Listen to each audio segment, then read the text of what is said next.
Monday. I'm Nick Shaw, and here's Tea Time Treats.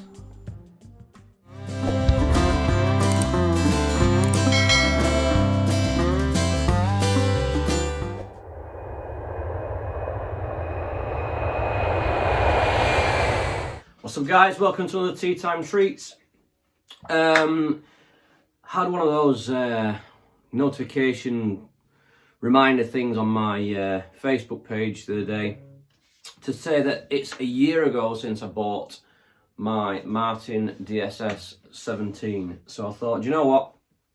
I want to make today's Tea Time Treats all about this guitar. Kind of pre-ordered it when it got released at NAMM and had to wait a good probably 6 or 7 months for it to arrive.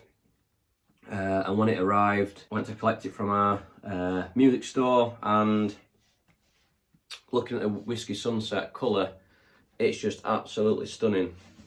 I love old Sunburst guitars. I love Martin guitars. So what made me decide to buy this guitar then sight unseen? Well, I was kind of torn between two guitars. It is a slope shoulder. Okay, so it might look familiar to another brand of guitar. And that's where my kind of dilemma started, really. So I've always been a fan of Martin guitars. I love Martin guitars. I really wanted a D28, but I wasn't really keen on taking a D28 out on the road, playing bar gigs and that kind of thing. It's a lot of money to be left on a stage, and I didn't want anybody knocking it over or walking off with it. So then I started looking at a Gibson J45, and I absolutely love J45s. I love the slope shoulder. I love the old vintage Sunburst. And then when this got released at NAMM last year, I thought, wow, that looks stunning. It's got the old sort of tobacco Sunburst or Whiskey Sunset kind of colour. So exactly the look that I was going for. And I thought, well, it's a Martin, it's going to sound good, it's going to play well. So I ordered one, and like I said before, I had to wait a good 6 or 7 months for it to arrive. But when it arrived, wow, I mean, it comes with a gig bag. I don't tend to take the gig bag out, I use a hard case, but it's a good quality gig bag.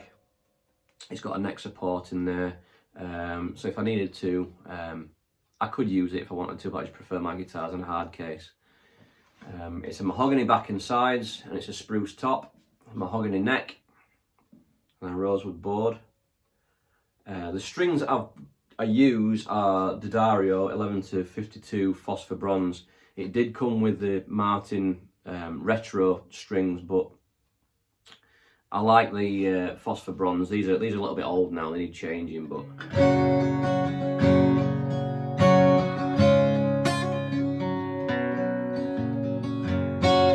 it gives you a nice crisp tone, and that's what I like.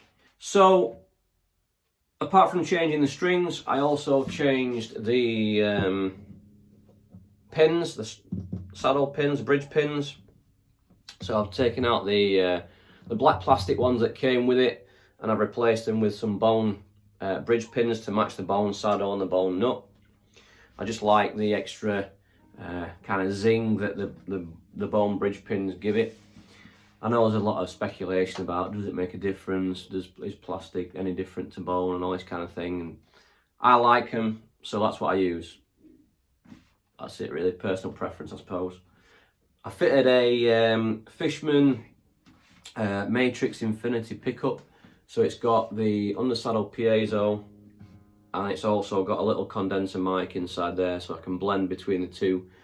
To be honest with you, when you get playing loud on a stage, if you're using the condenser mic, you get a bit of feedback. So I tend to just keep it blended towards the undersaddle piezo, and it gets the job done.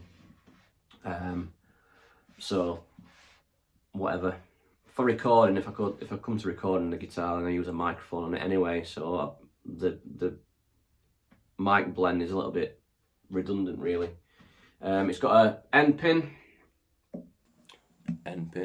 which I prefer because I hate drilling out boxes, battery boxes and all that kind of stuff in guitars. I hate drilling out control cavities in acoustic guitars. I think, well, if you're going to do that, you're obviously changing the acoustics of it somewhere. So the minimum you can deface the guitar to put a pickup in, the better, in my opinion. So just replacing the end pin with a jack socket, I think just makes it work better. So yeah, I mean, strings, D'Addario Phosphor Bronze, make it sound really nice and crisp. When they're new, obviously these need changing. New bridge pins, love the Whiskey Sunset. It's done loads and loads and loads of gigs since I bought it back in October last year. Obviously this year it's not done as many gigs due to what we're currently going through, but I did play a gig on Friday. So I played over in Doncaster on Friday. Get this, played at a bar called Social, playing a socially distant gig. How ironic is that, eh? But anyway, the crowd were really good. The gig went really well. I hope to be back there again soon. So thanks to Nigel and all the team over there for booking me to play a gig. It's nice to get back on stage. Hopefully soon we'll be back out of this situation. We can all get back to normal. Somebody might have noticed the capo on there. So capos that I tend to use with this guitar is the Kaiser. Gets the job done, nice and easy to use. You can put it on one hand. I can take it off, clip it back onto my headstock when I'm finished with that song, and then crack on. That's all there is to say about that one, to be honest. It keeps it in tune, gets the job done, nice and easy. What more do you need?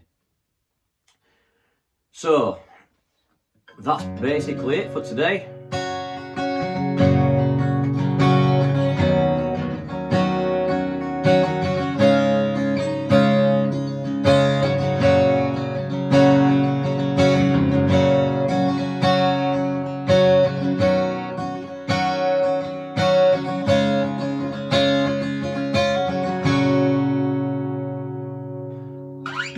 Okay guys, thanks for checking out another Tea Time Treats.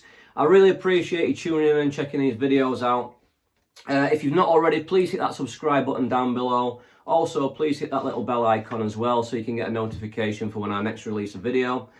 Tends to be every Monday, so come and check my channel out every Monday as well anyway. I might drop the odd video in there if I do a little bit of recording on something that I fancy, that takes me fancy, that can't fit into the Tea Time Treats thing.